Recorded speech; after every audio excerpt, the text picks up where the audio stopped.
Salut tout le monde, j'espère que vous allez bien. Aujourd'hui, nous allons explorer un sujet très intéressant. Burp Suite plus l'API pour mieux gérer son serveur DHCP. Alors, si vous faites du hacking réseau, vous savez, on utilise souvent des applications classiques, DNSMask, IS et DHCP. Ici, c'est vraiment la version améliorée de IS et DHCP qui est TIA DHCP Server. Ici, nous allons juste toucher la partie DHCP IPv4 et ce qui revient à dire, si vous avez des besoins sur IPv6, n'hésitez pas à me le dire en commentaire. Je ferai une vidéo là-dessus ou encore un article sur Medium. D'ailleurs, l'installation, la configuration, outre le DHCP que nous allons explorer, tout est disponible sur Medium. Et je tiens à rappeler que vous devez aussi inviter les gens à s'abonner à la chaîne, mais aussi surtout liker, partager, car cela m'encourage à vous faire de belles choses. Surtout qu'aujourd'hui, YouTube a vraiment changé son algorithme, donc c'est très difficile pour nous encourager. Alors, je compte sur vous et partons à la pratique. J'ai mis en place un fichier de configuration HostAppD afin de créer un point d'accès ouvert et pour que la partie DHCP soit gérée par TIA DHCP. Et là, je vais lancer ce fichier de configuration avec l'outil HostAppD qui permet de créer des points d'accès. On lance le réseau Wi-Fi et là, nous avons notre réseau Wi-Fi. Là, je me connecte à ce réseau, comme le réseau est disponible. Je mets sur l'autre PC, mais j'essaie de me connecter et là, normalement, nous avons le bail. Et comme vous pouvez voir, la machine se connecte. Et là, si on revient sur le point d'accès, on voit très bien ici, Associated. Donc, la machine s'est associée à mon point d'accès, ce qui est une bonne chose. OK, tout va encore. J'essaie de m'associer et vous voyez que la machine là s'appelle HP. Alors, comment nous allons faire pour exploiter notre API? Donc, je vais utiliser curl ici et je mets l'option S. Ensuite, je spécifie le type de requête que nous allons lancer. Et ensuite, la requête sera la requête post et le hash post. Donc, je mets content type. Je mets application. Il faudrait que j'ajoute la donnée que nous allons fournir dans la requête. Là, à l'intérieur, je commence. Donc, la première que je mettrai comment.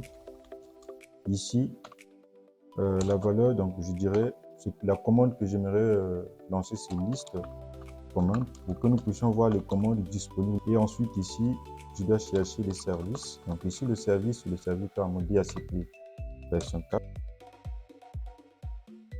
On peut lancer la commande. Alors, j'ajouterai, bon, j'ai même pas ajouté ma cible. Donc, ici, du HTTP, des points. Donc, comme je fais ça en localhost, quand je valide, vous voyez bien la sortie, tout se passe bien, toutes les commandes possibles. Maintenant, en format JSON correct et lisible. Et comme vous pouvez le lire, ici, ce sont les mêmes commandes. Tout ça, c'est bon. Maintenant, vous savez, si vous êtes habitué d'utiliser curl, on peut juste ajouter ici. Bon, moi, j'aime toujours ajouter cela au début ici. L'option X qui permet de spécifier le serveur proxy. Donc, pour ce faire, nous allons prendre Burp Suite. Donc, ici, je vais prendre Burp Suite. Et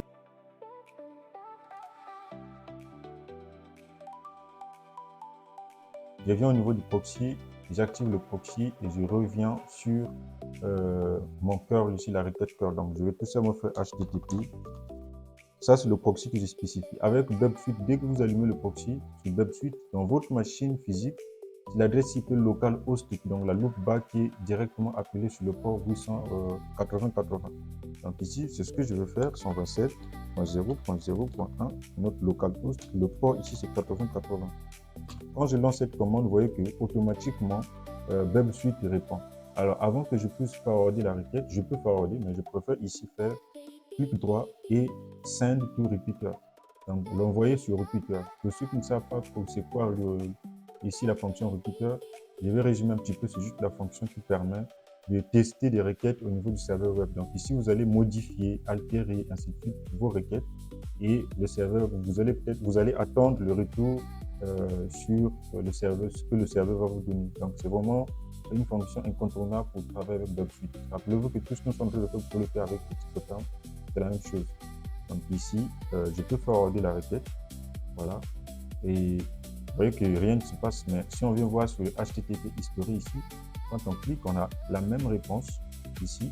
Juste on utilise ce mot Burp Suite pour avoir on utilise le proxy Burp Suite. Sinon, on a la même réponse que ce que nous avons ici. C'est vraiment une très belle chose. Alors, Déjà, ici, je ne vais pas aller plus loin, comme je vous ai dit, mais là, vous voyez bien, on nous dit, par exemple, ici, boot report et aussi config backend pool.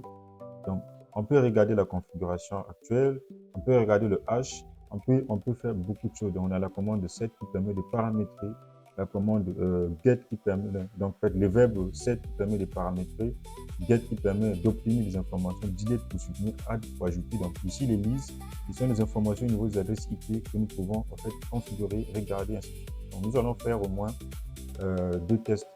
Nous allons regarder d'abord les machines qui sont connectées à ce réseau et ensuite essayer de supprimer le bail. Donc, par exemple, les machines connectées. Je vais aussi connecter mon téléphone de test ici. Voilà. Cette fois-ci, nous avons ces commandes. Ce que je veux faire, c'est config get. Ici, pour voir la configuration complète de mon serveur. Alors, pour ce faire, je copie simplement cette commande. Je viens au niveau du recruteur. Vraiment, c'est très simple. Donc ici, la route, c'est la racine. Et la commande, en tout cas ici, les commandes de base, c'est vous avez la clé command et service qui doit toujours être là.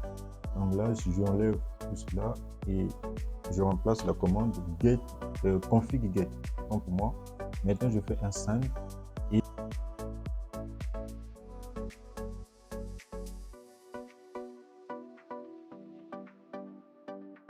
on peut même regarder le bail. Ici, le bail, dans ce que nous avons maintenant trois appareils. Comme je vous ai dit, je me suis connecté avec mon téléphone. Mon desktop ici est vraiment visible tel qu'on le voit quand on a fait la requête. On a utilisé la commande list cat get all. Je vais faire un test avec vous pour supprimer, par exemple, une machine ici Dell. Et même chose, donc on revient ici, on enlève seulement get all, on ajoute Dell. Rappelez-vous, ici on voit bien arguments. Donc c'est ça que nous devons taper, deux points. Et à l'intérieur des accolades, ici nous pouvons maintenant mettre l'argument.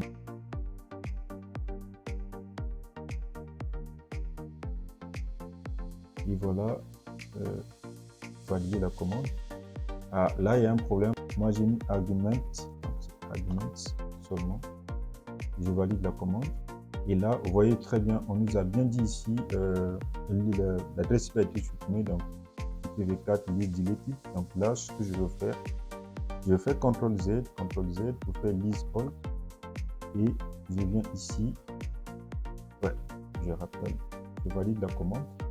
Et cette fois-ci, quand on regarde ici, on ne voit plus HP a disparu. Voilà. N'hésitez pas à me dire des choses en commentaire si vous avez des questions et surtout likez, partagez car je constate beaucoup sur mes vidéos mais ne sont pas encore abonnés. Abonnez-vous car cela m'encourage.